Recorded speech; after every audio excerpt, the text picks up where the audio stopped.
continue à nous révéler des choses dans ce qui s'appelle les œuvres de la chair.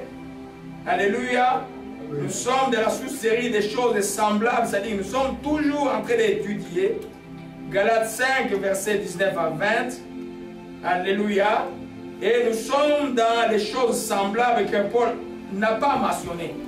Mais ces choses-là dans la Bible, nous trouvons que c'est des œuvres de la chair. Alléluia.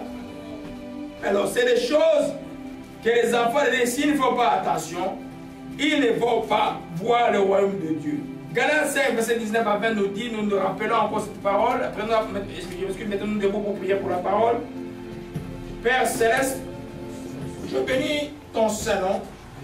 J'ai quitté ma maison pour ce lieu, pour t'adorer, pour te louer et pour écouter ta parole. Oh Seigneur, prépare mon cœur à recevoir la semence pure de ta parole, qu'elle puisse porter les fruits de ma vie et les fruits qui vont demeurer. Père, je te rends grâce. Merci de bénir ta parole. Au nom de Jésus-Christ, je t'ai ainsi prié. Amen. Donc je disais donc on était dans la série des œuvres de la chair. Alléluia. Au Ramashikema. Au Ramashikema. Alléluia. Gloire à Jésus-Christ. Amen. Alors, la Bible dit, à partir du verset Galates 5, verset 19, or les œuvres de la chair sont manifestes, donc sont visibles. C'est l'impudicité, c'est l'impureté, c'est la dissolution, l'idolâtrie, la magie, les inimités, les querelles, les jalousies, les animosités, les disputes, les divisions, les sectes, l'envie, l'ivrognerie, les excès de table et les choses semblables. Alors nous sommes dans la série de ces choses semblables. Je crois que c'est quelque chose que Dieu donne de très nouveau dans le corps de Christ et c'est très profond. Et Dieu nous fait cette grâce et privilège d'enseigner ces choses semblables. Alléluia. Souvent les gens sont des choses semblables, mais les choses semblables sont dans la Bible. On a vu la médisance et la calomnie il y a quelque temps. Nous sommes en train, on va déterminer la deuxième chose semblable, le conséquent de cette chose-là qui est la colère. Et aujourd'hui, nous continuons avec quelque chose qui m'est arrivé juste là, il y a 2 semaines. L'Esprit dit d'enseigner sur cette chose-là. Vous entendez souvent une prophétie qui dit la pauvreté est partie. La pauvreté est partie. La pauvreté est enterrée. Amen. C'est une bonne chose que la pauvreté parte. C'est une bonne chose que la richesse soit là. Mais la richesse peut être aussi un piège pour le croyant que la pauvreté. Alléluia. C'est pourquoi David dit, Seigneur, que je ne manque pas, en fait que je n'aille pas voler, que je n'ai pas trop, en fait que je ne puisse pas t'oublier. Alléluia. Gloire à Jésus-Christ. Aujourd'hui, nous voyons comme œuvre de la chair, et je dis dans la partie 25 de cet enseignement, l'amour de l'argent. Alléluia. L'amour de l'argent. La Bible en parle profondément. La Bible nous dit que l'amour de l'argent est quelque chose de très très dangereux. Alléluia. Il n'a pas dit l'argent, il a dit l'amour de l'argent. Alors dans Timothée 6, à partir de verset 6 à 10, et puis je vais revenir, c'est juste notre tête d'introduction. Alléluia. 1 Timothée chapitre 6, à partir du verset 6, nous allons jusqu'à 10. Alléluia. Car en effet, c'est une grande source de gain que la piété avec contentement. Car nous n'avons rien apporté dans le monde, il est évident que nous n'apporterons rien. Si donc nous avons la nourriture et les vêtements, cela nous suffira. Mais ceux qui veulent s'enrichir tombent dans la tentation, dans les pièges, dans beaucoup de désirs insensés et pernicieux qui plongent les hommes dans la ruine et la perdition. Car l'amour de l'argent est une racine de tout le maux. Quelques-uns, en étant impossédés, se sont égarés loin de la foi et se sont jetés eux-mêmes dans bien des tourments. Nous voyons bien que la Bible dit que l'amour de l'argent est la racine de tout le mal. Alors, quand on est dans le mal, on est dans la chair.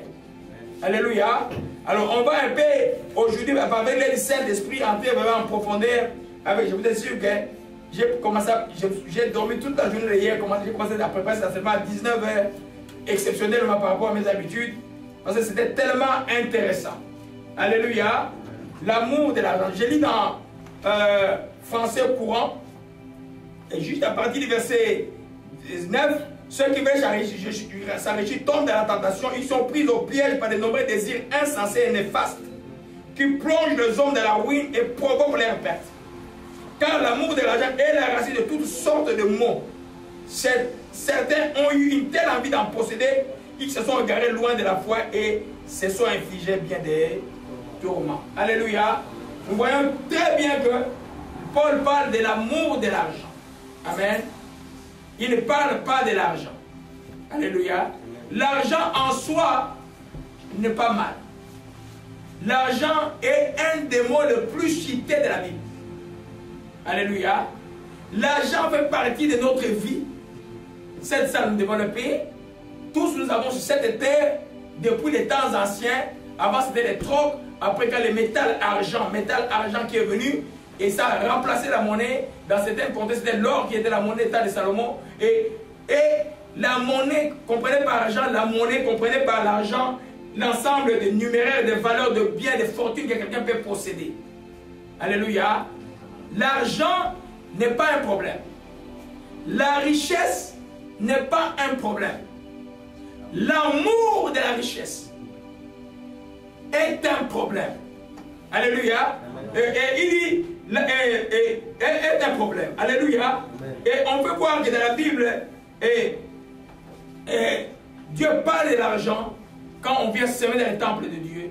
Dieu parle de l'argent pour le ministère de Dieu. Dieu parle de l'argent pour les enfants, de nourrir les serviteurs de Dieu. L'argent est important. Alléluia. C'est dans le monde, c'est un point de jonction de l'église et le monde partout, on a besoin de l'argent. Mais nous avons une différence avec ceux du monde. L'importance que le monde accorde à l'argent et poursuit l'argent ne doit pas être le même motif pour les enfants de Dieu de posséder l'argent et de poursuivre l'argent. Un enfant ne peut même pas poursuivre l'argent. Nous allons comprendre ce que ça veut dire quoi. Alléluia. Amen. Et l'argent n'est pas un problème. C'est une matière tellement sérieuse. Si tu ne sais pas gérer l'argent, tu as des problèmes avec Dieu, tu as des problèmes dans la vie. Alléluia. Quelqu'un qui ne sait pas gérer l'argent pour détruire sa famille aura des problèmes avec Dieu. Alléluia. Proverbe 17, je vais juste encourager parce que ça va être fort. Je vais commencer par des encouragements et puis ça va être un peu fort aujourd'hui. Alléluia. Amen. Gloire à Jésus-Christ. Amen. Je vous dis clairement que cet enseignement vient du Saint-Esprit. Alléluia. Il m'a donné il y a des semaines. Aujourd'hui, comme appui, j'ouvre la radio. Zacharias parle exactement la même chose que je parle. La radio chrétienne. Qui connaît Chabar et c'est qui? Rabbi Zacharias. Il parle, j'allais acheter du lait pour les enfants. Il parle exactement de mon sujet. Alléluia. Amen. C'est très important. Proverbe 17, verset 16 dit quoi? Il dit, l'ami aime. Oh, à quoi sert l'argent dans la main de l'insensé? Acheter la sagesse, mais il n'a pas de sens. Donc, un insensé, l'argent est tellement important s'il doit entre les mains de l'insensé, c'est une perte. Il ne sait pas gérer l'argent. Gérer l'argent relève de la sagesse de Dieu. Celui qui sait gérer l'argent, on a besoin des économes, des bons économes dans le ministère de Dieu. Un chrétien doit savoir gérer l'argent. Donc, c'est une valeur importante qui symbolise la richesse que Dieu peut donner aux gens. Amen. Le texte de Timothée dit simplement, c'est Dieu qui nous donne en abondance. Alléluia. La Bible dit que Jésus est venu pour que les brebis aient la vie en abondance. Donc le problème pour un chrétien d'avoir l'argent, ce n'est pas un problème. Alléluia. On a vu qu'Abraham était, la Bible, Genèse chapitre dit qu'Abraham était très riche. On ne voit jamais là où on dit Abraham cherchait la richesse. Alléluia. Amen. On voit que Jacob était devenu riche. Amen. Amen. Et on voit, c'est un enseignement que je vais vous donner sur Jacob. Jacob est devenu riche par la faveur de Dieu. Et Esaü est devenu riche par ses propres efforts, comme le monde fait. Alléluia. Amen. Donc, faire des gains avec l'argent, ce n'est pas un problème. Alléluia. Jésus même nous donne dans Matthieu 25, verset 27. Alléluia. Amen. Je me sens tellement bien aujourd'hui, mais déjà beaucoup de gens vont rater. Matthieu 25, verset 27. Gloire à Jésus-Christ. les parts de Dieu sont faites aujourd'hui. Alléluia. Il nous donne la parabole des talents. Dans la parole des talents, c'est-à-dire, en résumé, un maître devait voyager. Il a remis certains montants d'argent à des serviteurs. Alléluia. Il y en a à qui il avait remis 5, et à d'autres il avait remis 2. À un il a remis 5 plutôt, à l'autre il a remis 2, à un autre il a remis un seul. À celui qui a remis un seul, il a dit non, mon maître est méchant. Il a pris l'argent, il a caché sous terre. L'autre, on fait fructifier l'argent. Amen. Voilà, Jésus dit au verset 27, faisant reproche à celui qui n'avait pas fait fructifier l'argent, il te fallait remettre mon argent au banquier. À un mot du j'aurais trié ce qui est à moi avec intérêt. Alléluia. Donc, être banquier est chrétien. Alléluia. Être banquier est chrétien. Amen. L'intérêt pour intérêt, ça c'est quand les gens exagèrent, c'est mauvais. Amen. Mais être banquier est chrétien. Alléluia. De ça, c'est une autre matière quand je vais enseigner sur l'argent, peut-être l'été prochain. Alléluia. Le problème, c'est l'amour de l'argent. C'est aimer tellement l'argent qui devient ton Dieu. C'est poursuivre l'argent sans tenir compte de tous les dégâts que cette poursuite peut te causer. C'est adorer l'argent, c'est laisser le pouvoir de l'argent te dominer. Cela est mauvais. On va voir ce que Dieu nous a enseigné. Cela est très mauvais. Quand nous revenons à notre texte, au Timothée 6, ouais, ça fait bien les enfants, on a fini, on venait de terminer en étude biblique de Timothée, puis Dieu nous donne un enseignement où on revient sur ça souvent. C'est comment vous allez beaucoup retenir. Et 1 Timothée 7 dit, car au verset 9, ceux qui veulent s'enrichir, ceux qui veulent s'enrichir. Ça veut dire que toi, dans ta tête, ton idée, c'est d'être riche. Alléluia. D'être riche. Quand toi, tu es tellement obsédé par cette idée, tu feras tout pour devenir riche. Je vous dis que si tu obéis à Dieu, tu es attaché à l'alliance d'Abraham par le foi en Jésus-Christ, tu obéis au principe de la semence de Dieu, tu marches une vie correcte devant Dieu, tu médites, tu appliques ce que Psaume 1 nous enseigne, alléluia, tu médites la parole jour et nuit, tu vas réussir dans tout ce que tu vas entreprendre et tu seras un homme à succès. Amen. Nous comprenons cela? Amen. Alléluia. Amen. Amen. Mais on ne nous dit pas que nous allons être des Bill Gates ou des prophètes. Hein? On ne dit pas qu'on va être des Soros. Hein? Non, non, non. On ne dit pas qu'on va être comme moi je les appelle les guignols qui sont en Californie, à Hollywood, que les gens croient qu'ils ont quelque chose, mais tout ce qu'ils voient, ils finissent par se suicider, ils finissent par... Non. Dieu ne te promet pas ça. Le psaume 23 dit quoi? L'Éternel est mon berger, je ne manquerai de rien. Amen. Si tu laisses Dieu être ton berger, effectivement tu vas manquer de rien. Il n'a pas dit à Abraham, quitte tes parents, que je te ferai riche. Non, il a dit je te bénirai. Alléluia. Amen. Il y a une différence entre être béni et être riche. On peut être riche sans être béni. Alléluia. Amen. On peut être riche sans être béni. On peut être pauvre et être béni.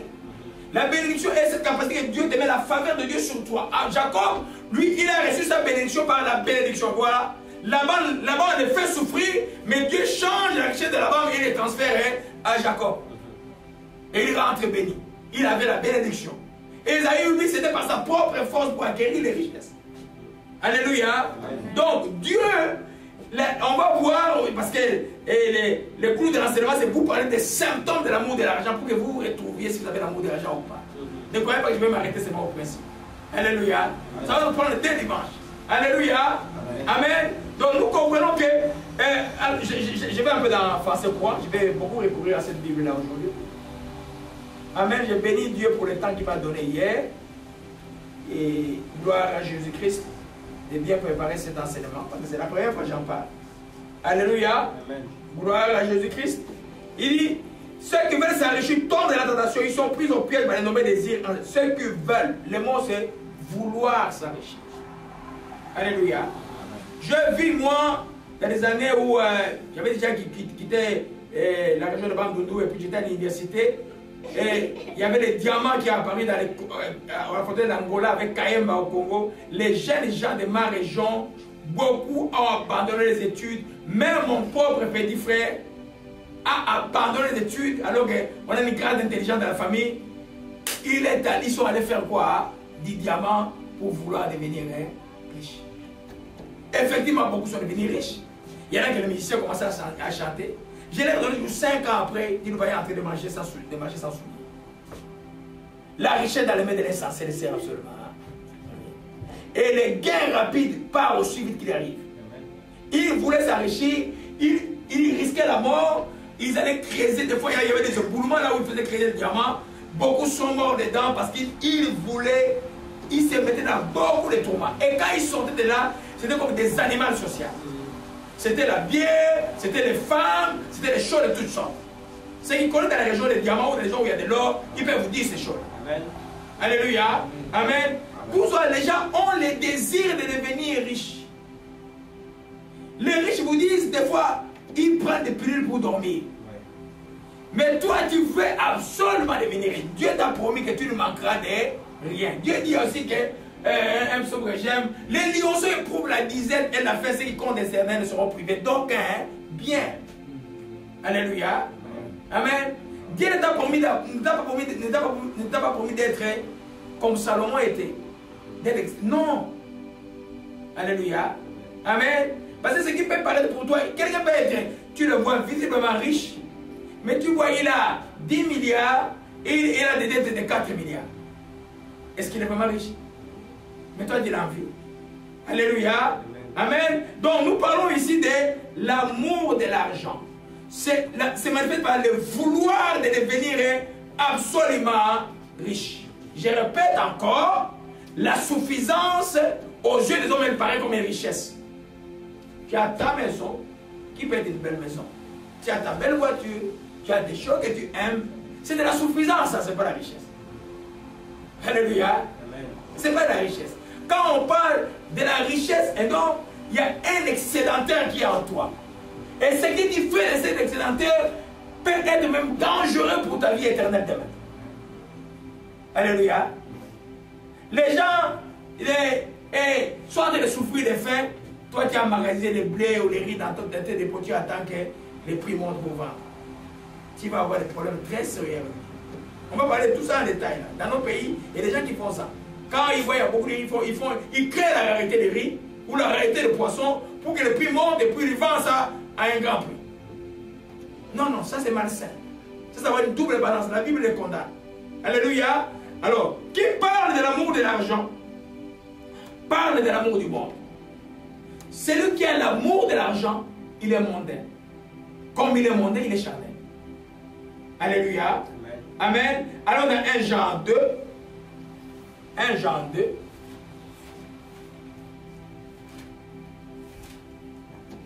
gloire à Jésus-Christ, que son nom soit béni. 1 Jean chapitre 2 à partir du verset 15. Alléluia.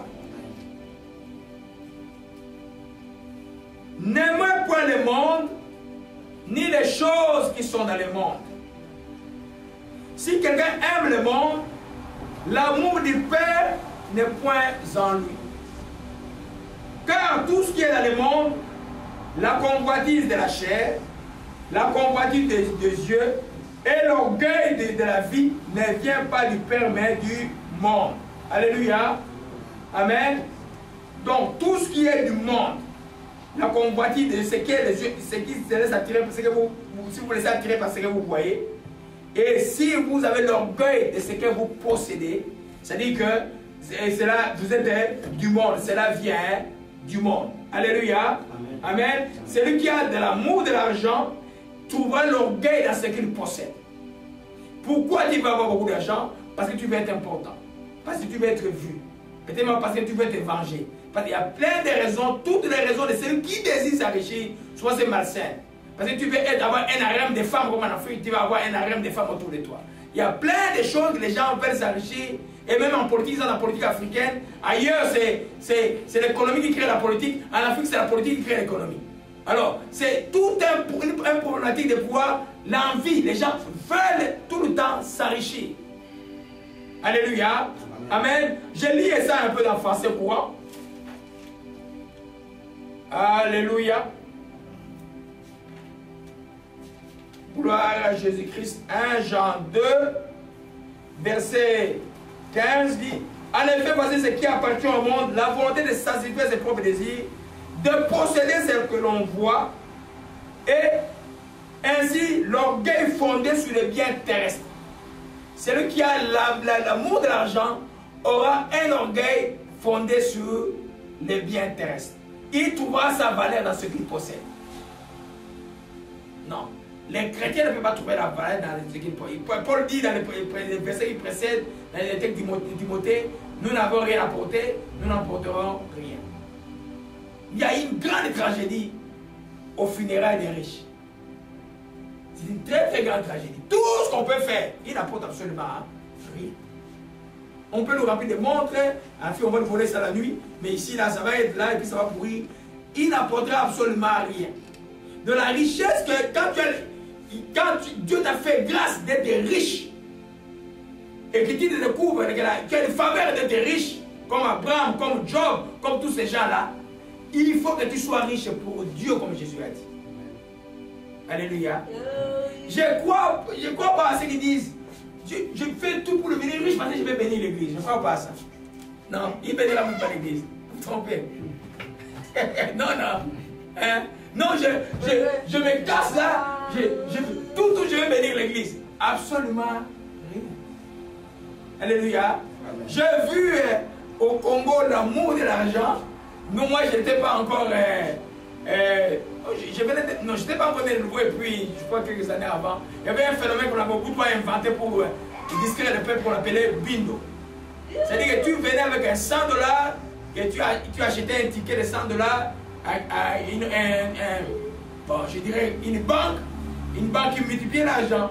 Et puis, une semaine après, on te donnait $400 ou on te donnait $1000, ça dépend.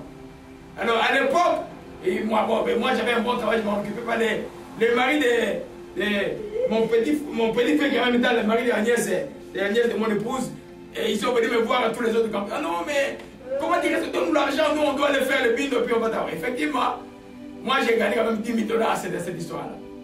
Mais il fallait voir, je raconte l'histoire d'un ami, mon ami qui m'a acheté ma maison à Kinshasa, et qui est venu me voir, ils avaient gagné $200 000. Je leur ai dit, arrêtez. Je leur ai dit comme ça, je n'étais pas encore même, j'étais juste médecin, je n'étais pas pasteur, rien de Dieu. J'ai dit, arrêtez. La femme qui avait l'amour de l'argent et qui a démontré au fil des années, même aujourd'hui elle a abandonné mon ami, qu'elle avait l'amour de l'argent parce qu'elle est parmi les députés du Congo là. Hein? Oh non, non, il faut qu'on remette l'argent pour gagner. Ils ont remis les $200 000, comme toute cette histoire de pyramide, et c'est là, c'est bloqué. Tout perdu. L'amour de l'argent. Et pourtant, en commençant avec $10 000, quand vous avez $200 000, c'est quand même beaucoup d'argent. Alléluia. Amen. Vous comprenez que l'amour de l'argent, quand tu veux trouver une valeur dans ce que tu possèdes dans la vie, tu as l'amour de l'argent. Et c'est une œuvre de la chair. Et tu vas te mettre, comme Paul le dit, dans des désirs pernicieux qui vont causer ta perte. Alléluia.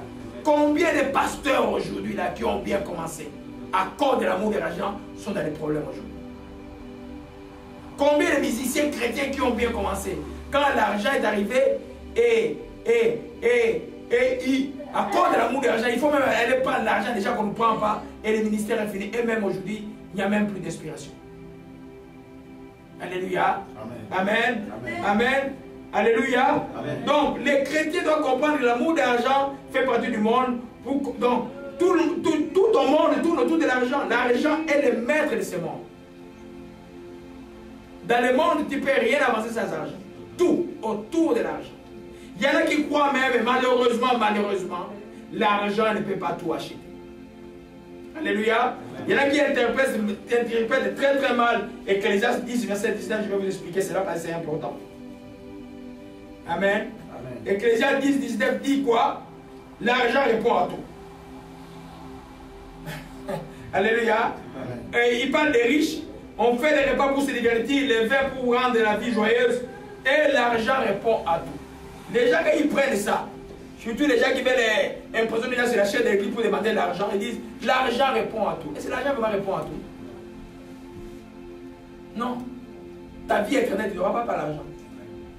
L'argent, tu n'auras pas par l'argent. La paix, tu te trompes, tu n'auras jamais la paix par l'argent. Alléluia. Même la santé, à un moment tu me dis, j'ai l'argent, je vais payer les meilleurs médecins du monde. À un moment tu vas te rendre compte que tu as besoin de Dieu. Parce que les médecins vont dire, hey, nous soignons que 30% à peu près. Les restes, on va juste t'aider. Tu vas à un psychiatre, tu vas te dire, crois un peu à quelque chose. Crois à quelque chose. C'est quelque chose, crois, tu vas croire. Crois en Dieu, ils ont honte de dire que crois en Dieu. Alléluia. L'argent ne répond pas à tout. Alléluia. C'est pour ne détruisez pas vos amitiés, ne détruisez pas vos relations à cause des problèmes d'argent. Alléluia. Je vous parlais d'une histoire des deux enfants de la foi. Il y a un qui m'a appelé, il me dit, mais est-ce que tu ne peux pas dire à l'autre vraiment, il me donne de l'argent mais il ne remet pas. Alors l'autre avait reçu juste un peu d'argent, mais il ne savait pas, il avait tellement de dettes comment faire. Il m'a appelé et dit, mais j'ai reçu un peu d'argent, mais je vais juste semer ça à Dieu. Je crois que Dieu va me remettre. J'ai dit à l'autre, je dis, mais si tu as juste 20 $, mais tu as des redevances de 100 $, quelle est la meilleure solution que tu prends? Il dit, mais selon ce que tu nous as enseigné de s'aimer à Dieu, je dis oui, mais c'est ce que l'autre a fait. Ah, bon. Quand il a dit ça, 2 semaines après, je dis, bénis-les simplement. Tous les deux étaient bénis. Tous les deux. Tous les deux étaient bénis. Alléluia. L'argent ne répond pas à tout. L'argent ne peut pas acheter tes amis, ne peut pas te donner des vrais amis. La Bible dit que celui qui a beaucoup d'argent aura beaucoup d'amis, c'est tous des faux amis. Amen. Les jours où tu en manques, ils vont disparaître. Amen. Je sais de quoi je parle. Ils ne sont pas là. Alléluia. Donc l'argent ne répond pas à tout. Ce texte-là, il faut le comprendre tel qu'il est expliqué dans le français courant. Ecclésiaste 10, je suis en train de lire au verset 19. Les grands préparent un repas pour se divertir. Les vins les rendent la vie gaie. L'argent leur permet de tout obtenir. C'est-à-dire de tout ce qu'ils ont besoin. Alléluia. On a besoin d'une salle, on aura besoin d'argent. On a besoin de ceci, on aura besoin. Prenons cela positivement maintenant. Tu as besoin de voyager pour aller évangéliser, tu auras besoin d'argent. Tu as besoin de payer l'école, tu auras besoin d'argent. Tu auras besoin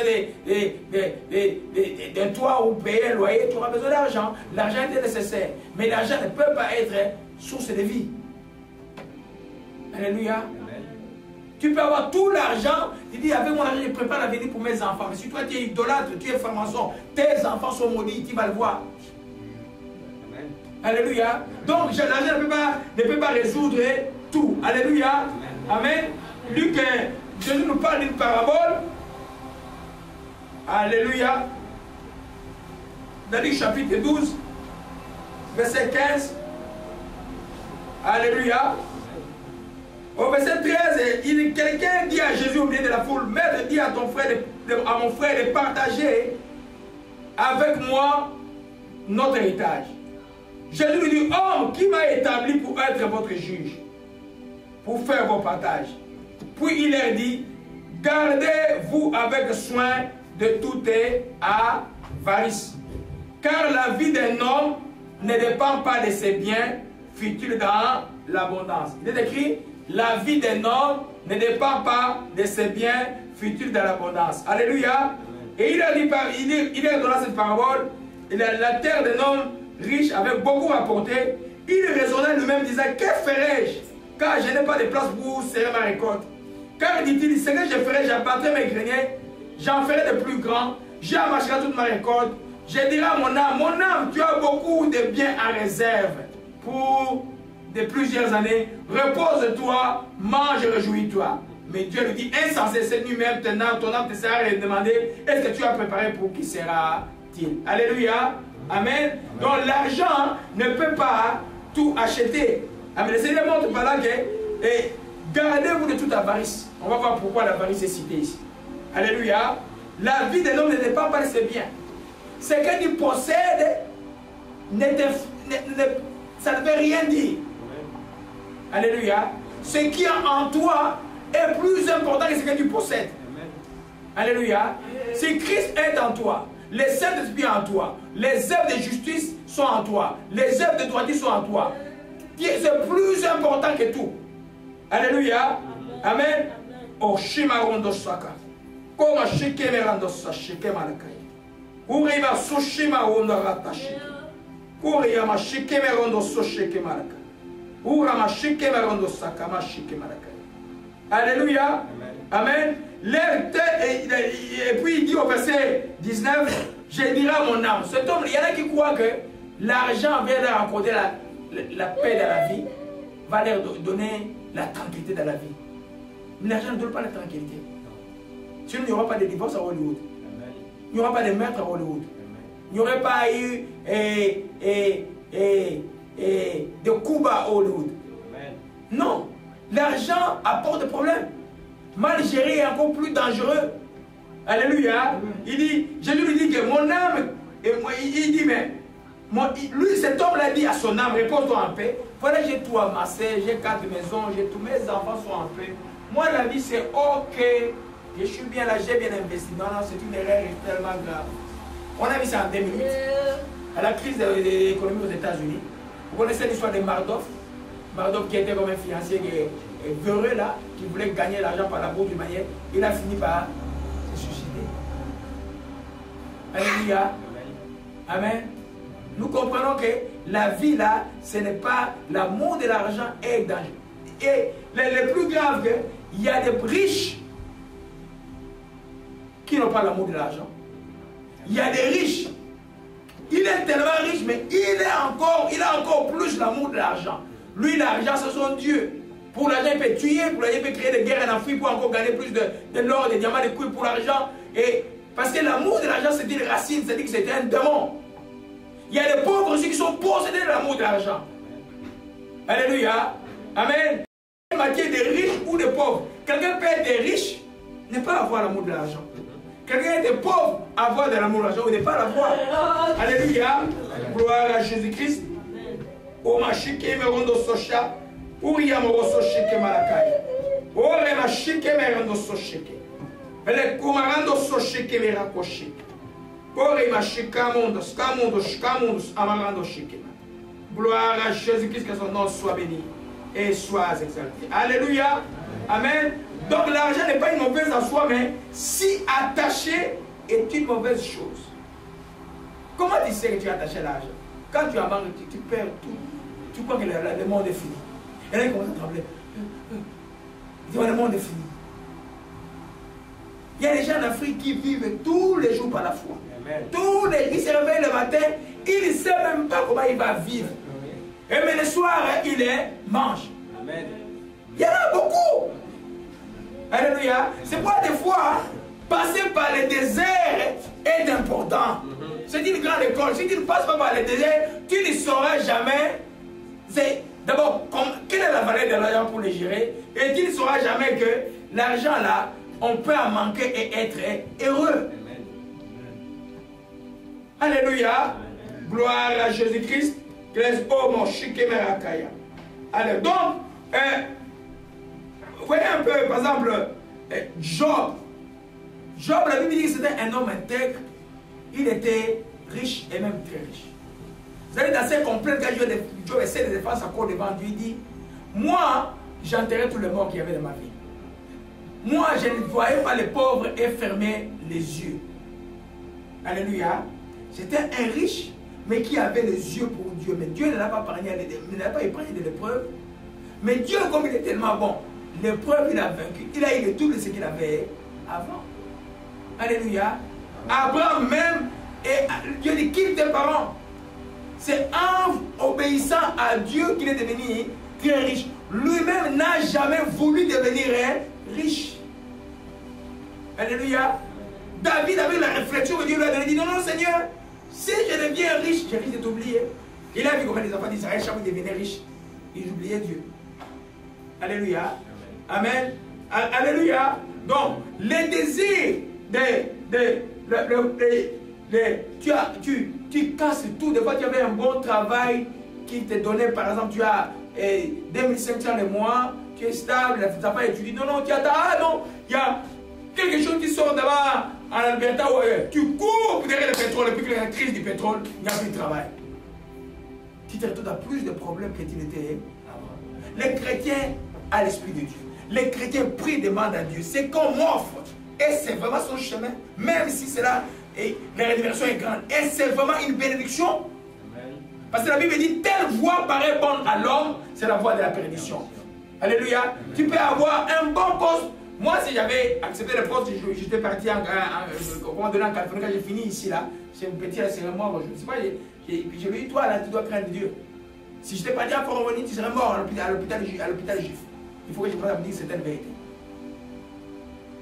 Et c'était mon dernier poste depuis dimanche, j'ai jamais dit, Dieu m'a bloqué les chemins.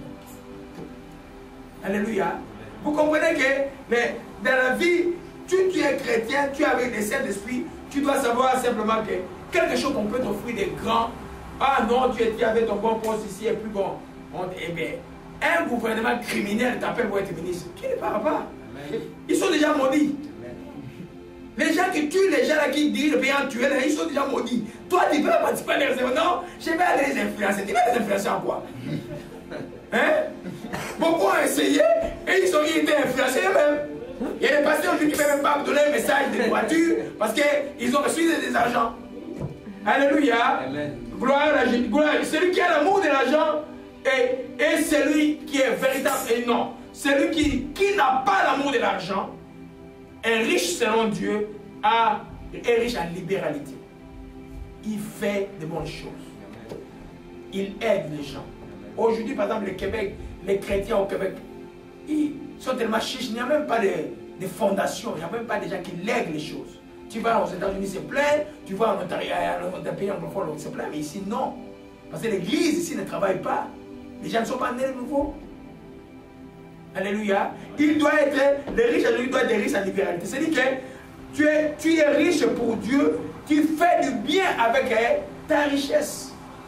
Alléluia. Amen. Les Joseph d'Arimathée qui ont servi à l'embaumement, c'était des gens qui étaient riches, mais ils étaient riches pour Dieu. C'est riche pour Dieu, comment ils sont?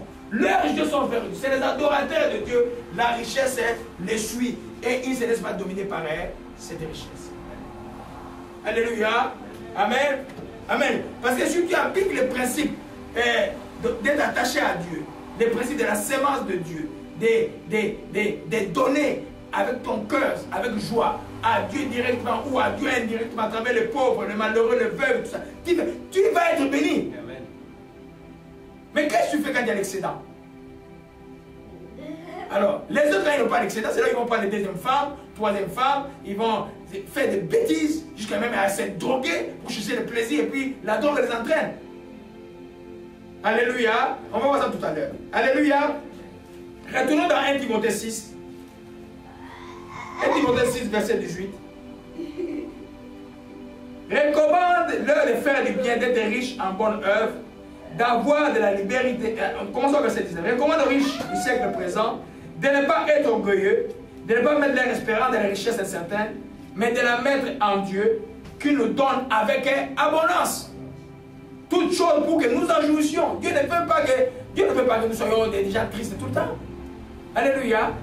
Et puis, recommande de faire du bien, d'être riche en bonne œuvre et d'avoir la liberté de la générosité, de s'amasser ainsi pour l'avenir un trésor placé sur un fondement solide et en fait de saisir la vie véritable. En d'autres termes, avec votre richesse terrestre, vous créez quelque chose de bon pour vous, pour la vie éternelle. Amen.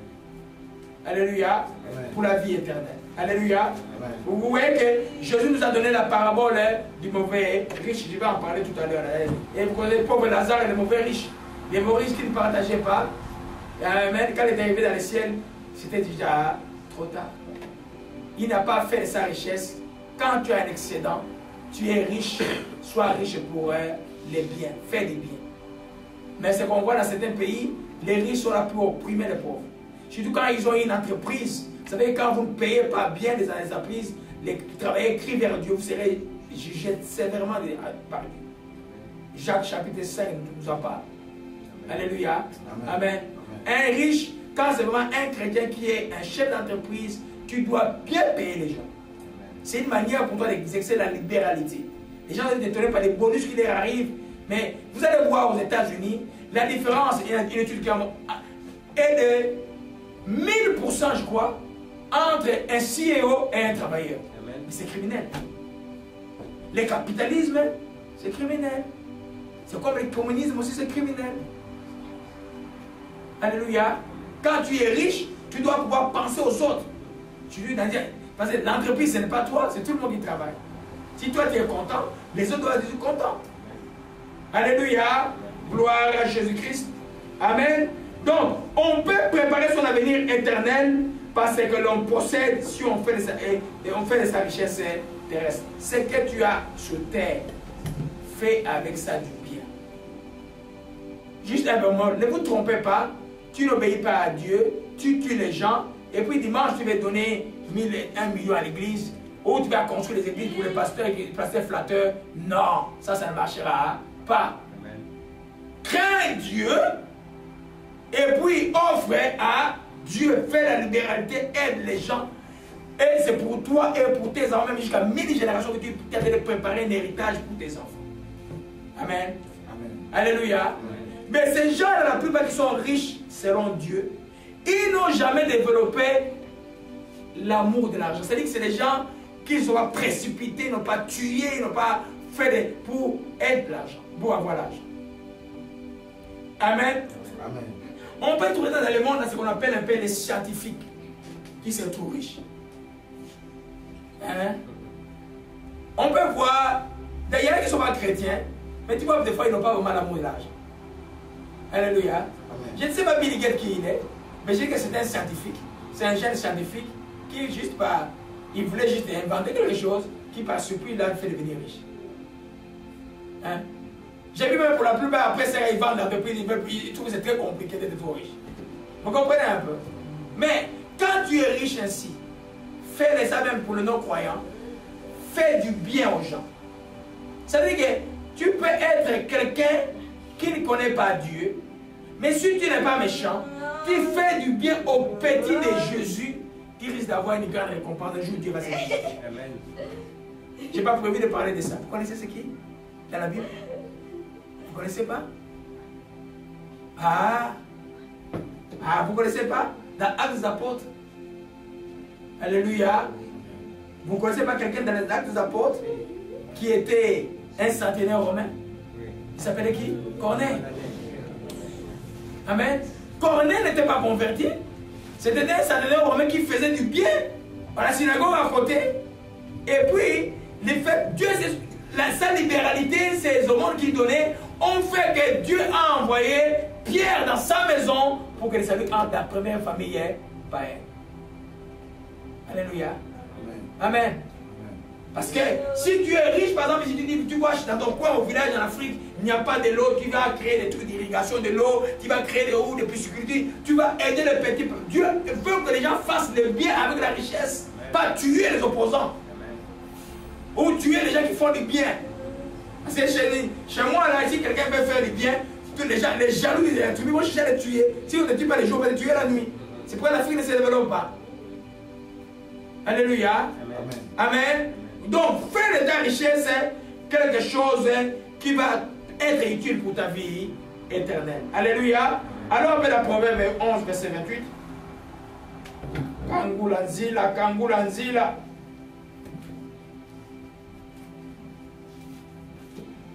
Alléluia. Amen. Proverbe 11, verset 28 dit, celui qui se confie dans ses richesses tombera, mais les justes verdiront comme les feuillages. En d'autres termes, si ta richesse, ceux qui ont l'amour de l'argent, quoique leur richesse est leur source de vie, est leur sécurité, est leur fondement de vie. C'est pourquoi quand il y a une crise économique, ils se suicident. Ils vont tomber. En 2008, combien sont tombés aux États-Unis? Est-ce qu'ils ont compris? Non. Alléluia. Pour comprendre l'utilité de la richesse, tu dois avoir Jésus dans les cœurs. Il faut que Dieu te touche. Alléluia. Ceux qui sont compris dans ça, ils tomberont. C'est-à-dire que si toi tu dis, ma richesse c'est ma force, ma richesse c'est mon intelligence, ma richesse c'est ma solution, tu vas tomber. C'est-à-dire que tu ne résisteras pas. Alléluia. Et ceux qui disent ainsi, c'est ceux qui ont l'amour de l'argent. Amen. Là, tellement profond, vous allez voir ce qui suit. On a déjà encore beaucoup de temps aujourd'hui. Alléluia. Gloire à Jésus-Christ. Amen. Et les justes, les justes, c'est ceux qui comptent sur l'éternel. Même celui qui devient riche, soit comme Abraham, il comptait sur Dieu. Et quand on compte Dieu, on fait de sa richesse quelque chose qui plaît à Dieu. On offre à Dieu directement, on offre à Dieu indirectement. On fait du bien avec sa richesse. Si tu dis non, il y en a qui disent non, j'ai peu, je ne peux pas donner à Dieu maintenant. Quand je vais avoir beaucoup, je vais donner. J'ai dit qu'il y a parmi les pauvres, il y en a ceux qui ont l'amour de l'argent, tu ne donneras pas. Si tu ne peux pas donner quand tu gagnes 10 $, tu ne donneras jamais quand tu vas gagner 1000 $. Alléluia. Parce que donner là, c'est une proportion que tu développes au fur et à mesure que tu donnes. Plus tu donnes, plus tu donneras, plus tu vas trouver le bonheur à pouvoir donner. Alléluia. Gloire à Jésus-Christ, que son nom soit béni et soit exalté. Amen. Donc les chrétiens doivent être satisfaits de ce qu'ils possèdent. Le psaume 23 ne dit pas l'Éternel est mon berger, je serai riche. Il dit l'Éternel est mon berger, je ne manquerai de rien. Alléluia. C'est-à-dire qu'à suffisance pour nous par la foi qui va obtenir ces choses-là. J'étais à la réunion des enfants. Non, ils avaient un barbecue à l'école vendredi. Et puis j'ai vu quelques personnes avec des races noires qui étaient là. Je suis assis, ils m'ont dit bonjour pasteur. Et puis on a commencé à causer. Et puis je leur ai dit comment est-ce que je viens à l'école faire des remontades au directeur des fois, de temps en temps. Je leur ai dit, ils m'ont appelé, j'avais beaucoup d'argent à payer. J'ai dit, mais directeur, mais moi je crois que je vais donner. Laissez-moi tranquille, mais je vous dis que je crois que je vais donner. C'est une école chrétienne, n'est-ce pas? Hein? Les justes vivent par la foi. J'ai dit, je vais donner, on fait une attente, depuis je vous dis, moi j'ai foi en Dieu que je vais donner. J'ai vu un papa là-bas, commencer à dire Amen, Amen, Amen, Amen. Il était vraiment content. À la fin, il me fait son témoignage. Comment est-ce que la dame des finances l'avait tellement menacé. Elle dit, j'ai compris une leçon de notre causerie que les justes vivent par la foi. Tu as dit à la foi, tu es riche. Alléluia. Tu as la foi, tu es riche. J'ai dit, tiens, combien d'envoyés? 3. Il ne les enlève pas. Ils vont étudier ici, ils vont terminer ici. Toi, tu gardes juste la foi. Hein, j'ai dit aux gens, j'ai dit à l'école hier, si vous menacez les parents chrétiens trop là, l'école va fermer. Pourquoi vous avez dit, qui vous a dit de mettre Jésus à l'école? Quand on met Jésus à l'école, bien sûr, les parents doivent payer pour que l'école marche, mais aussi vous devez avoir la patience, vous devez avoir l'amour. Moi, j'ai des enfants étudiés chez les religieux catholiques. Jamais ils m'ont appelé pour me dire, ils m'ont menacé, mais j'ai terminé toutes les dettes. Alléluia. Amen. Gloire à Jésus-Christ. Amen. Amen. Amen. Donc, celui qui a l'amour de l'argent est dominé par le pouvoir de l'argent. Tu ne peux pas y acheter. Par exemple, dans Luc 16, enfin que ça c'est juste le principe de l'introduction, parce qu'il y a beaucoup de choses à dire. Parce que Dieu va nous bénir, grandement Dieu va vous bénir, ou plutôt vous verrez la manifestation de la bénédiction de Dieu sur le plan financier, parce que vous avez déjà été bénis. Alléluia. Luc 16, verset 13. Jésus dit simplement, nul ne peut servir deux maîtres, car il a rien, l'un aimera l'autre, il s'attachera à l'un et méprisera l'autre. Vous ne pouvez pas servir Dieu et Mammon. Alléluia. Mammon, c'est le Dieu de l'argent. Tu ne peux pas dire que tu as l'amour de l'argent et que tu vas servir Dieu. Tu dis ministre de Dieu, ton ministère va être dévié. C'est pourquoi vous voyez des gens faire des séminaires, ils appellent 10, 20 pasteurs, le but qu'ils ont, c'est d'avoir l'argent de partager. Demain, on fait chez toi, demain, on fait chez toi pour gagner de l'argent. C'est une abomination. C'est une abomination. Tu ne peux pas aller servir Dieu ou prêcher ou prier pour les gens avec l'idée que tu vas avoir l'argent. Non. Les gens ont le devoir de nourrir les serviteurs de Dieu, mais les serviteurs de Dieu ne peuvent même pas exiger quelque chose à ceux qui donnent la nourriture. Parce que c'est gratuit. Je t'ai dit, vous avez reçu gratuitement, vous donnerez gratuitement. Alors, vous voyez, ces genres de choses, ils sont remplis de l'amour. Vous le voyez dans leur manière d'être. Un pasteur qui achète une maison, il paraît qu'il met, ça c'est, il paraît qu'il me raconte ça, hein, il met la maison en Facebook. Voilà ma maison que je vais l'acheter. Mais c'est abominable. Hein? Nous avons acheté la maison à 29 ans. 29 ans.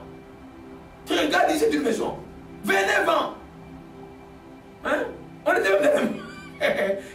Tu es serviteur de Dieu, tu prends des choses, tu les exposes, tu achètes une voiture, il part là, il va à une réunion de prière, il y a les gars de corps, et puis il prend la voiture que Hollywood cherche, il veut prendre ça. Donc votre standard de vie c'est Hollywood, vous avez de l'amour de l'argent. Vous n'êtes plus. Alléluia. La place c'est les faux prophètes. Si les faux prophètes c'est les pitons, il ne peut pas se cacher, c'est les œuvres des pitons. La Bible dit, beaucoup les connaissaient par leur œuvre. Hein? Un pasteur m'exigeait, il y a un pasteur qui est venu me parler à son église, il a donné une offrande, et puis il commençait à exiger, il faut que tu me donnes les reçus, les impôts pour que je divise mes impôts. Abomination. J'ai dit, mais tu collabores encore avec nous comme ça? Le monde est dangereux, les enfants. Ici, vous voyez bien, non, mais dit, le monde est dangereux. Le plus grand danger aujourd'hui, c'est peut-être même dans une église, une fausse église. C'est très dangereux aujourd'hui. Alors, comme ils vont prendre des trucs, écoute, tu vois quelqu'un tomber, tu vas tomber, non, Dieu sait que tu fais tomber, le diable, tu fais tomber. Il faut connaître les œuvres, il faut voir les œuvres, qu'est-ce qu'ils vous enseignent. Hein? Donc, l'argent pour eux, dès qu'il a commencé la réunion, ça ne fait même pas une minute, il parle déjà de l'argent. Mais qu'est-ce que tu enseignes? Hein? Alléluia. Amen. Vous allez les connaître par leurs œuvres. Amen. Alléluia. Amen. Gloire à Jésus. Dans les 30 minutes qui nous restent, je vais prendre juste 20 minutes, on va parler des symptômes de l'amour de l'argent.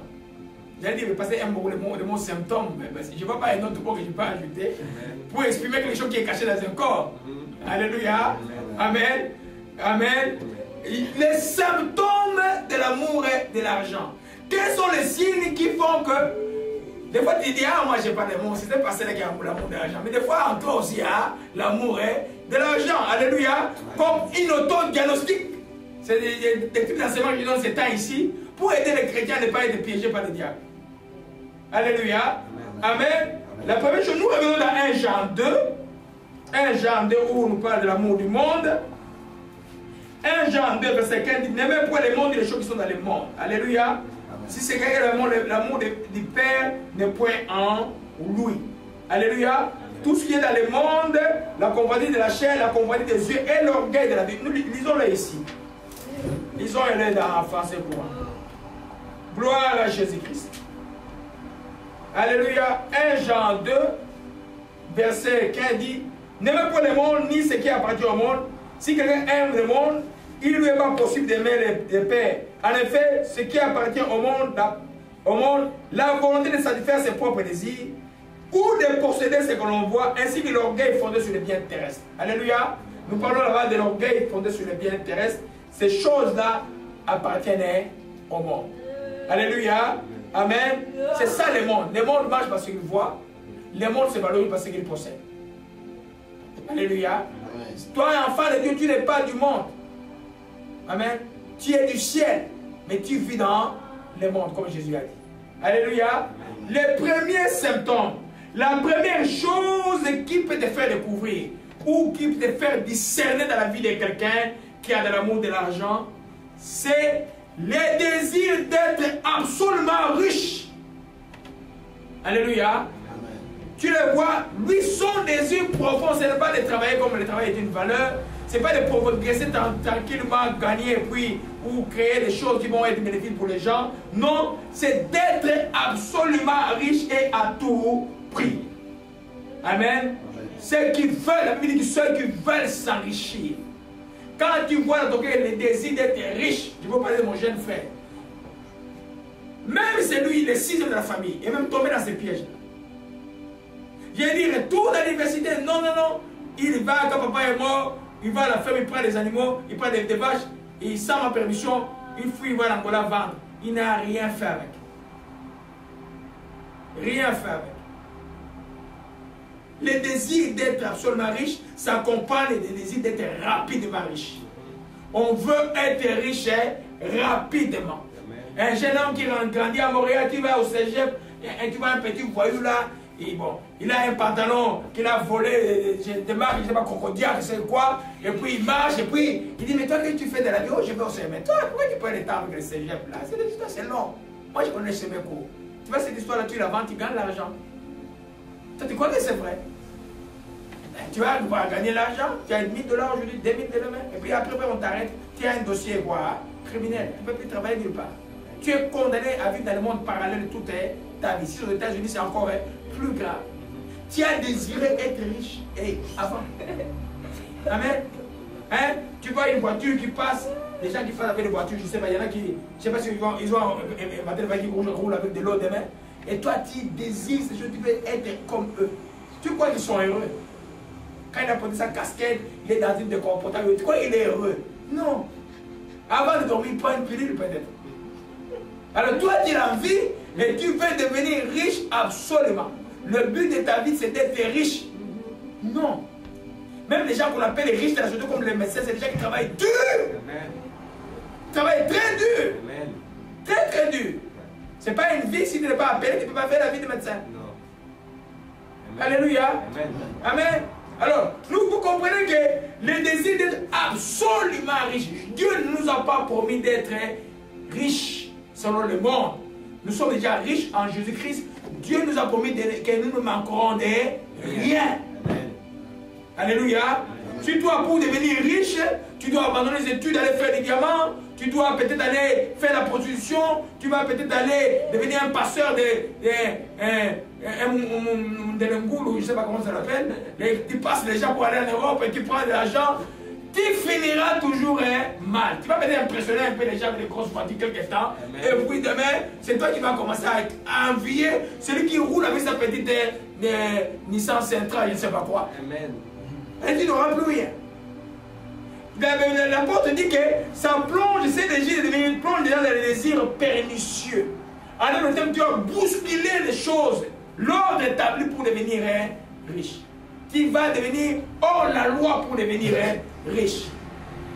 Je connais un garçon dont j'étais le nom, brillant en politique, très brillant, qui a, avant dernière année, l'amour de l'argent l'a conduit à aller faire des cartes de crédit. Il pouvait copier n'importe quel cas de crédit qu'il y a sur cette terre. Très brillant. Mais ces histoires-là, un jour me dit qu'il est arrêté, je ne dis pas le nom, dans un pays de l'Orient. Qu'est-ce qu'ils allaient faire là-bas? Un noir dans le pays de l'Orient. J'ai prié pour lui, donc il ne me connaît même pas, je connaissais sa famille. J'ai prié pour lui dire, il va être libéré, il est rentré. Un très beau garçon, très brillant, mais l'amour de l'argent. Le désir de devenir riche va te donner des désirs pernicieux. Hein? Tu es une belle fille qui étudie bien, et puis un ministre voleur, il vient rôder autour de toi. Oh non, je vais te prendre comme je sais pas, ma petite chérie, et tout, il te paie des billets, tu vas à l'Afrique du Sud, tu voyages. Toi, tu crois que c'est ça la vie? Amen. Tu veux avoir la richesse vite?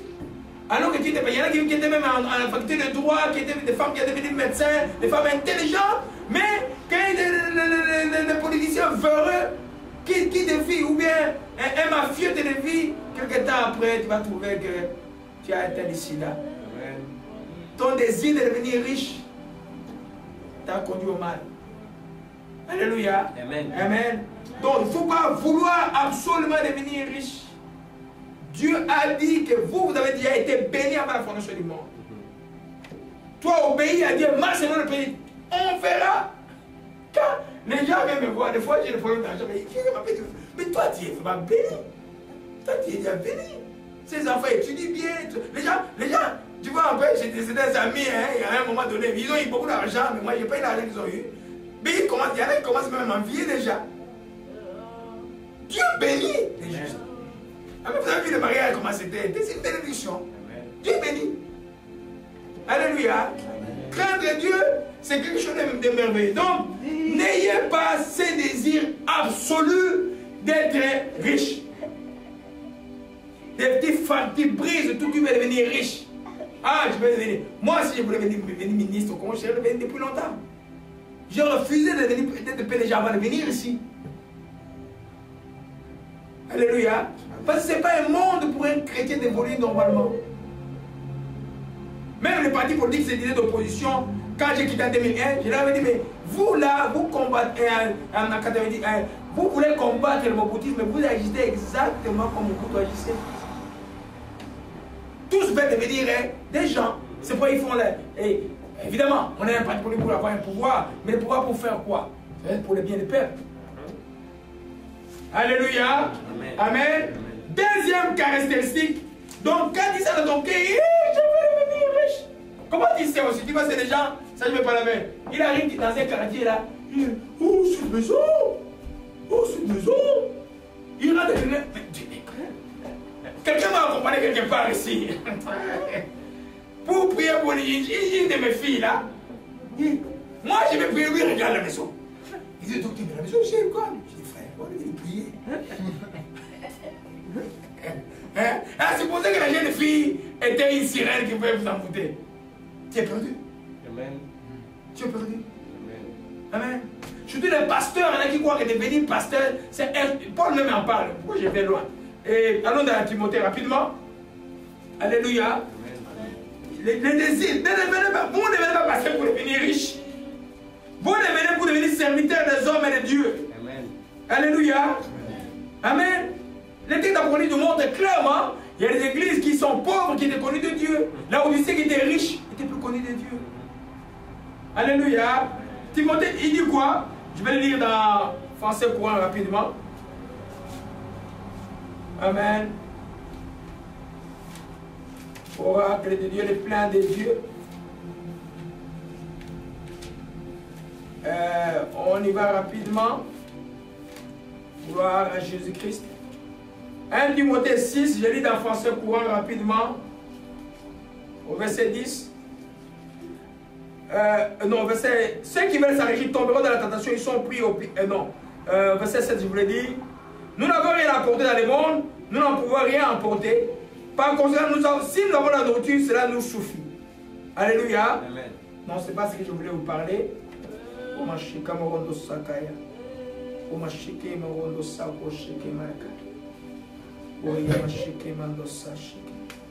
Ah oui, c'est au verset 5. Alléluia.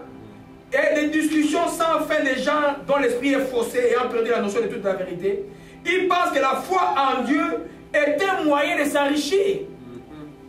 Source des gars, il y en a qui croient que la foi en Dieu, c'est un moyen. C'est faux. C'est faux. C'est-à-dire que je dois croire pour m'enrichir. Non. Mais c'est écrit là. C'est là, ils ont l'esprit faussé, l'esprit flétri, de croire que la foi en Dieu, c'est un moyen d'un gain. C'est pourquoi ils trafiquent des gains auprès de fidèles pour être déjà très riches. Amen. Hein? Je vis à Kinshasa, quelqu'un dit, oh, on va compter de l'argent pour acheter une Mercedes dans notre pasteur. Il dit, moi, si c'est votre pasteur, je couche avec votre Mercedes. Vous comprenez un peu? Amen. La foi en Christ, ce n'est pas un gain. Alléluia. La foi en Christ a un gain certain, c'est les choses de Dieu. C'est la justice de la paix, les choses de Dieu. Amen. Quand les autres terrestres vont te suivre, ça ne va pas être quelque chose qui va te compliquer, ça sera toujours là. Ça ne doit pas être ta priorité. Tu ne dois pas vouloir s'enrichir à tout prix. Donc ton but ne peut pas être, je viens pasteur pour devenir riche. Quelqu'un m'appelait un jour à Kinshasa pour me dire, ah, il y a l'homme, tu es devenu pasteur et puis tu es médecin, tu as beaucoup d'argent. Hein? Alors là, c'est dangereux. Alléluia. C'est dangereux. Ça ne doit pas être un gain. Alléluia. Amen. Quand il craint Dieu, la Bible dit, les textes d'Apocalypse, nous chantons ça souvent ici. À l'agneau et monnaie soit quoi? La richesse. La richesse lui appartient. Mais Dieu est son enfant. C'est des choses qui vont te suivre. Hein? Soit comme les conseils qu'il donne à la Laodicée, sois riche dans les choses de Dieu et les choses de la terre seront là. Si tu fais l'inverse, tu vas rentrer dans les loges. Il y a des personnes qui sont entrées dans les loges. C'est clair, tu vois, ils construisent des églises, des grandes églises. Tu as l'impression qu'il est dans un tombeau. Mais tu vois déjà comment ils sont, tu vois, il n'y a rien de chrétienté. Absolument rien. Alléluia. Gloire à Jésus-Christ. Le deuxième symptôme de l'amour de l'argent, comment tu peux savoir qu'il y a de l'amour de l'argent en toi? Celui qui a de l'amour de l'argent est avare. Il est cupide. Alléluia. Il ne partage pas. Il paie des riches. Il va voir, il ne partage pas. C'est pourquoi je couple ça, la cupidité avec l'idolâtre. Tous ces gens occultes là, pour qu'ils te donnent son argent, pour lequel il donne la baignoire, là il va te donner. Non. C'est lui qui a l'amour de l'argent est cupide. il ne partageait pas. Donc il ne peut pas être riche pour Dieu. Quand il est riche, c'est pour faire le mal aux gens, pour dominer, pour contrôler la vie des gens. Sa richesse est pour faire le mal. Alléluia. Il est avare. Difficulté à partager. Jésus nous donne une belle parabole. J'ai beaucoup aimé ces paraboles quand j'ai étudié hier. Nous pouvons monter les sables. Les évangiles restent la vérité. Amen. Alléluia. Les gars qui sont perdus le goût des évangiles, priez pour que ça revienne. Alléluia. Écoute ce que le Seigneur nous enseigne dans Luc 12, verset 15. Alléluia. Quelqu'un vient de voir, il dit, maître, au verset 13, dis à mon frère de partager avec moi son héritage. Donc les frères ne voulaient pas donner l'héritage à l'autre. J'ai dit, oh homme, qui m'a établi pour être votre juge pour vos partages? Hein? Et puis il a dit, gardez-vous avec soin de toute quoi? Avarice. Car la vie d'un homme ne dépend pas de ses biens. Alléluia. La vie d'un homme ne dépend pas de ses biens. Et puis dans la parabole, il dit, il y avait un homme riche, et il raisonna lui-même en disant, que ferais-je? Je n'ai pas de place pour serrer ma récolte. Et puis il dit, ce que je ferai, j'abattrai mes greniers, j'en bâtirai de plus grands, j'ai amassé toute ma récolte et tous mes biens. Je dirai à mon âme, tu as beaucoup de biens en réserve, et pour plus années, repose-toi, mange et réjouis-toi. Et Dieu lui dit, insensé, cette nuit même, ton âme te sera demandée, ce que tu as préparé, pour qui cela sera-t-il? Alléluia. Le cupide croit qu'il a sa confiance à ses richesses, il a magasin pour amagasiner, il sait qu'un jour, comme dit l'Ecclésiaste, vanité de vanité, il va se poser pour qui a-t-il travaillé tout cela. Alléluia. C'est dans le cas d'Ecclésiaste. Tu as amassé, et l'Ecclésiaste nous donne même une clé, il dit que les méchants amassent, en fait, c'est que les méchants soient transférés aux justes. Alléluia. Alors, nous comprenons cela. Il dit que, donc, l'amour de l'argent, c'est l'exemple que le Seigneur nous donne. La personne dit, il ne voit même pas les autres. Lui, il dit, moi, je vais agrandir mes greniers, je vais amasser. Il ne voit pas les autres. Il croit que la richesse, c'est sa richesse qui va lui donner quoi? La vie. Amen. Amen. Ta vie ne dépendra jamais de ta bien. On a vu sur Mobutu des gens riches qui aujourd'hui sont pauvres. Un jour, j'ai vu à la télévision la belle-sœur de Mobutu en train de pleurer parce que quelqu'un lui a ravi sa parcelle. Alléluia. Amen. Je suis dans la richesse mal acquise. Bon, je ne crois pas que c'était vraiment mal acquise, mais son mari avait quand même travaillé. Mais le système était déjà pourri. Vous profitez de ce système pourri. Dieu est juste. Alléluia. Amen. Donc, quand tu vois quelqu'un qui est cupide, il ne peut pas partager. Et dit, même s'il est pauvre, il a l'amour de l'argent en lui.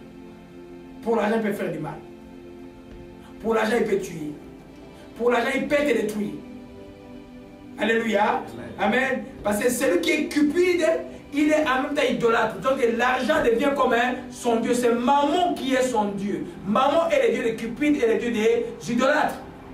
C'est-à-dire qu'il ne partage pas. Il croit que le plus il accumulera de l'argent, le plus il aura de paix, il aura des joies. Mais il va se rendre compte à la fin que vanité, tout est vanité. Amen. Alléluia. Amen. Gloire à Jésus-Christ. Une autre parabole que le Seigneur nous donne, le deuxième symptôme, c'est celui qui a l'amour de l'argent est avare et cupide. Alléluia. Quand tu vois quelqu'un, même pour partager, on m'a parlé d'une histoire de quelqu'un, il a sa voiture, mais pour faire une course, elle demande toujours l'aide d'une de mes cousines. Il a sa voiture à elle, la personne qui est décédée, c'est son petit-fils, mais elle veut toujours la voiture de ma cousine pour la déposer. Ça, c'est déjà cupide. Alléluia. Ça veut dire qu'il faut avoir des discernements. Quand tu as un cupide comme ça là, mais écoute, un cupide par principe, il est aussi non reconnaissant. Alléluia. Alléluia. Amen. Dans la vie, comme nous, enfants, tu dois toujours avoir l'œil sur le prochain. C'est extrêmement important. Il y a toujours plus pauvre que chez vous. Un jour, je manquais de carburant. Et j'avais juste $8. J'ai dit, oh, je vais prendre les carburants. Je dis, mais Seigneur, moi, pourquoi je vais prendre les carburants de $8? Silence total. Je vais prendre. Dès que je vais à la station, je regarde la personne qui était devant moi avait pris le carburant pour $5. Il y a toujours quelqu'un qui est plus pauvre que toi dans la vie. Alléluia. Je dis, hey, moi j'avais 8 $. Alléluia. Amen. Amen. La cupidité est quelque chose de mauvais. Tu dois pouvoir partager le peu que tu as, le peu que tu as, le petit pain que tu as là. La petite moitié du lait qui te reste à la maison, l'ami arrive. Partager. C'est une vertu même pour les non-chrétiens. C'est de nos ancêtres cultiver ça en Afrique. Ils vivaient en paix. Amen.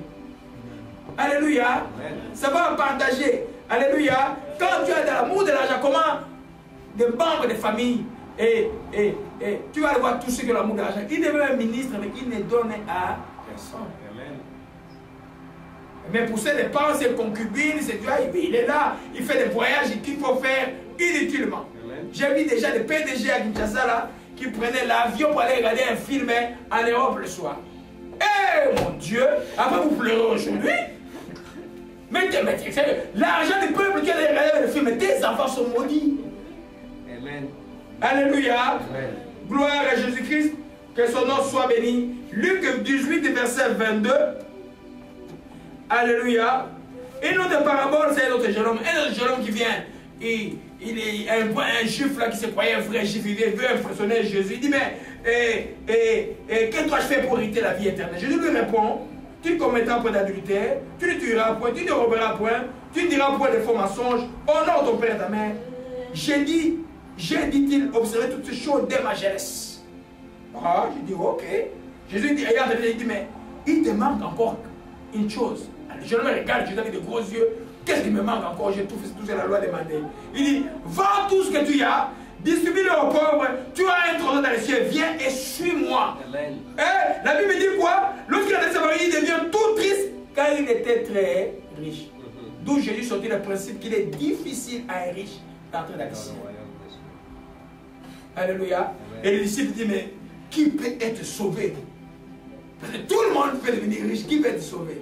Il dit, ce qui est impossible à Dieu sera possible à Dieu. Alléluia. Les Épîtres nous donnent clairement l'explication qu'on peut être riche pour Dieu. Fais de ta richesse une richesse de Dieu. Partage ta richesse.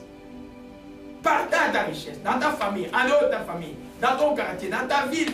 Fais de ta richesse. Tu es en train de mourir, tu es vieux, tu as des millions en banque, mais ils vont aller faire quoi? Fais quelque chose pour le royaume éternel.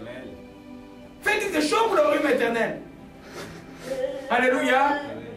Gloire à Jésus-Christ, que son nom soit béni. Amen. Donc, alléluia. Gloire à Jésus-Christ, que son nom soit béni.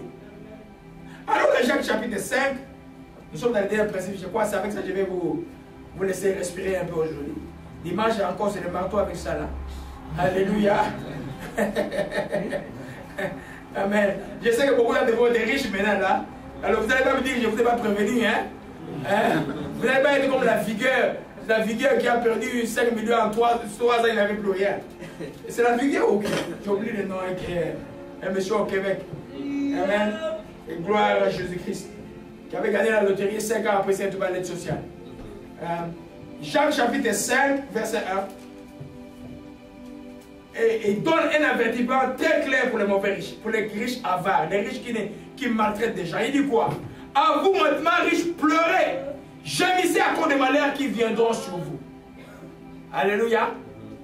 Vos richesses sont pourries, vos vêtements sont rongés par les teignes, votre or et votre argent sont rouillés, leur rouille s'élèvera en témoignage contre vous, dévorera vos chairs comme un feu.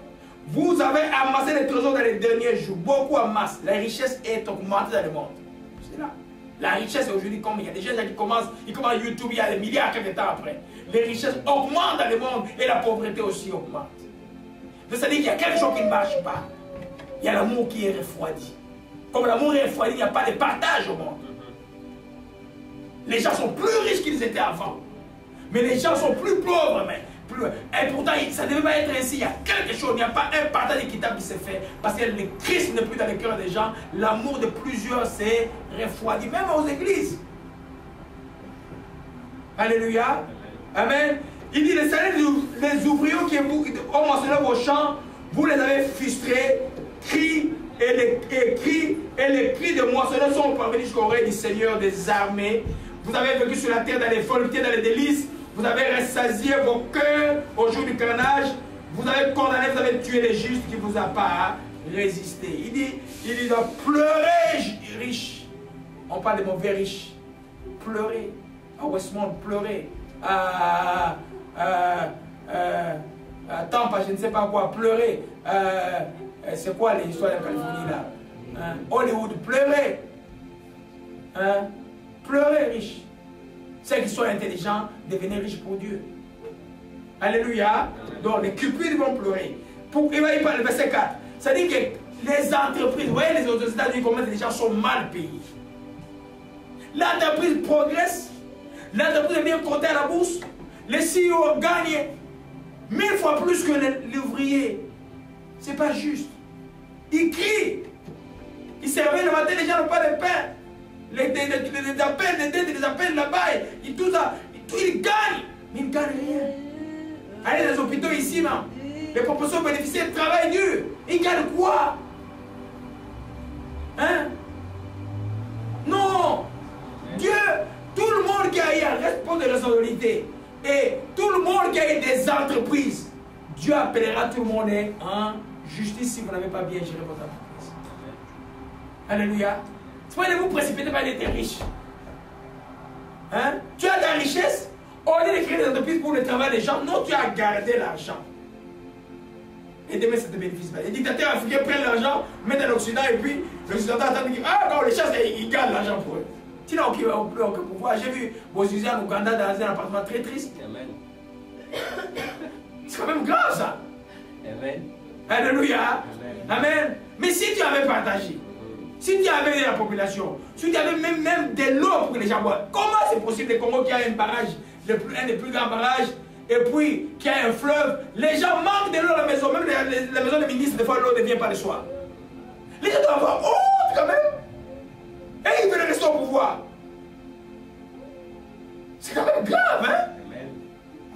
Alléluia. Amen. Le problème, c'est l'église. Les pasteurs sont des politiciens, les pasteurs mais tu es pasteur pour dire la vérité.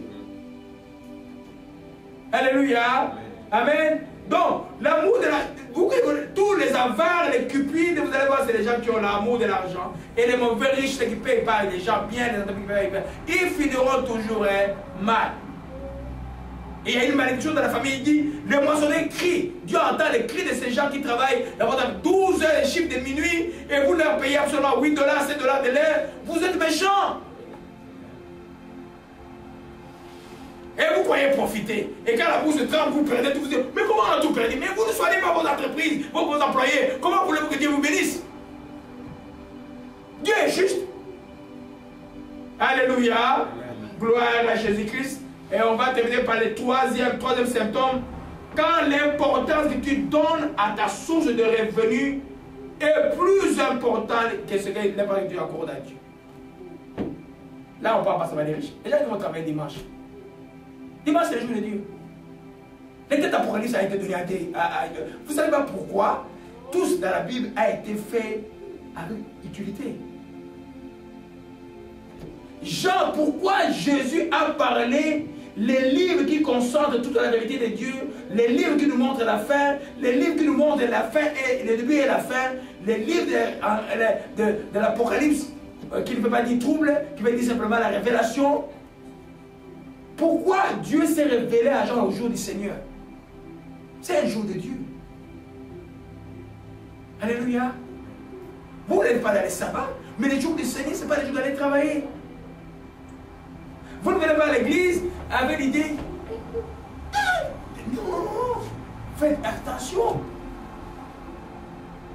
Alléluia. Ça, ce n'est pas des millionnaires. C'est des gens qui donnent plus d'importance à leur travail qu'à Dieu. Moi, j'ai arrêté, je voulais continuer, j'ai arrêté de pratiquer la médecine parce que je crains. Et si je ne suis oublié parce que Dieu m'a dit comment je vais être. De 15 ans après, je me pose la question, je fais une erreur ou pas? Des fois, je me dis ça. Mais je ne suis pas quelqu'un de bête, je suis quelqu'un d'intelligent. Des fois, je me dis, je fais une erreur ou pas? Les filles, je me dis, non, tu n'as pas fait une erreur. J'ai fait le désert, non, papa.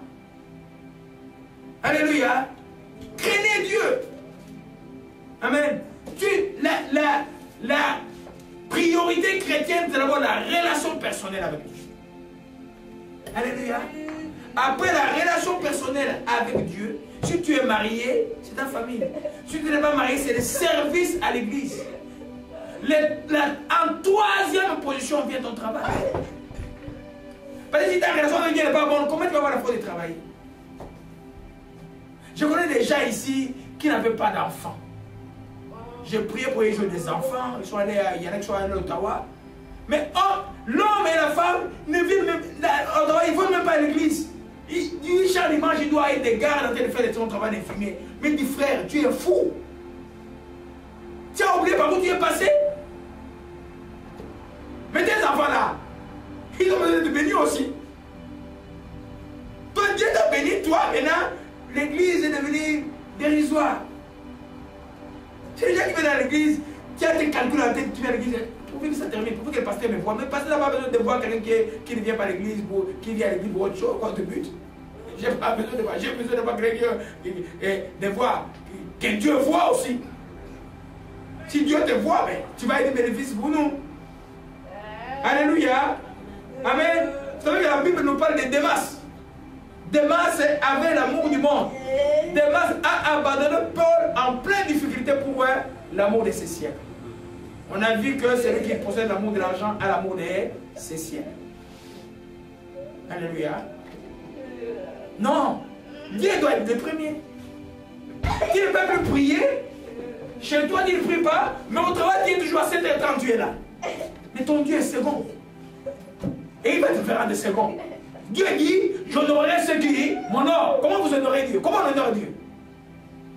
Tu fais de Dieu le premier, il fait de toi le premier. Tu le fais le second, il fait de toi le second. Le prophète Élie et le sacrificateur Élie allaient pour son compte. Les enfants qui n'honorent pas Dieu.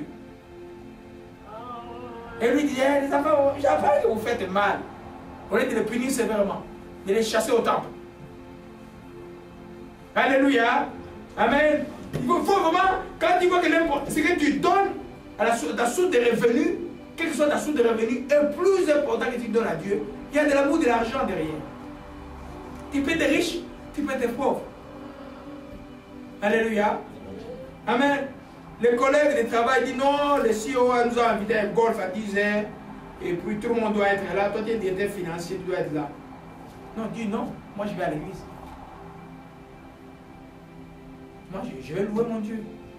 Et pour ta vie, je serai plus béni quand je vais le louer que quand je ne le loue pas. Alléluia. Et tu retournes dans Timothée 6, verset 5. Gloire 5 à 6. Amen. Il faut toujours savoir que, comme Paul dit, nous n'avons rien apporté dans le monde. Il est évident que nous n'apporterons rien. Un seul, dans les témoignages de la Bible, a gagné ce combat-là. Il était riche.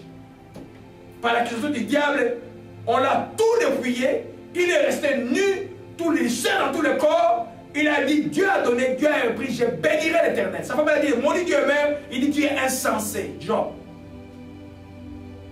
Alléluia. Être enfant de Dieu, c'est avoir du caractère. Tu ne peux pas voir après une épreuve, tu commences à pleurer. Non, tu ne connaissais pas Dieu. Un pasteur pleurait, il dit, pasteur, tu pleures comme ça. Toi, tu pleures comme ça. Et puis tu m'appelles, tu arrêtes, tu appelles toute la famille pour envoyer un verre. Quand il m'appelle, il appelle au moins 10 personnes pour demander le même montant d'argent. Je lui dis, tu m'appelles plus. C'est fini là. Et puis je ne vais plus travailler avec toi. Alléluia. Amen. Et regarde Job, a gagné ses tests. Il a gagné un grand test. Et que les enfants de Dieu ne comprennent pas. Amen. Job dit quoi? Je suis sorti nu du sein maternel, je retournerai dans le sein. L'Éternel a donné, l'Éternel a ôté, que le nom de l'Éternel soit béni. Deuxième accusation du diable, quand le chien s'est développé, la femme dit, demain tu deviens femme, à ton intégrité, mon Dieu est mort. Verset 9. Job lui dit, tu parles comme une femme insensée. Quoi? Nous recevons de Dieu le bien, nous ne recevons pas aussi du mal. En cela, Job ne pécha point dans ses paroles. Parce qu'il comprenait le principe d'être riche pour Dieu. Quand il était riche, il était pour Dieu. Il faisait le bien. C'était un homme, tout le monde considérait un homme du bien. C'est pourquoi il se posait la question, pourquoi le malheur m'est arrivé? Alléluia. Amen. L'important que tu donnes à la source des revenus doit être secondaire. Ton travail est secondaire. ta famille est secondaire. Tes enfants sont secondaires à Dieu. Dieu doit être le premier en tout. Alléluia. Amen. Amen. Gloire à Jésus-Christ. On va terminer par là. Dimanche prochain, nous allons continuer avec les 4e symptômes. Quand c'est que tu possèdes tes rassures, tu as de l'amour, de l'argent. Quand toi, ta paix, ta confiance, ta joie est dans ce que tu possèdes, tu as l'amour, de l'argent. Tu vas être dans les tourments. Question des temps. On va voir ce dimanche prochain. 5e symptôme que nous allons voir aussi. Celui qui a de l'amour, de l'argent n'est pas reconnaissant. Il ne peut même pas remettre les biens avec son argent. Tout le monde qui a l'amour de l'argent, étant cupide, ils ne seront jamais reconnaissants. Alléluia.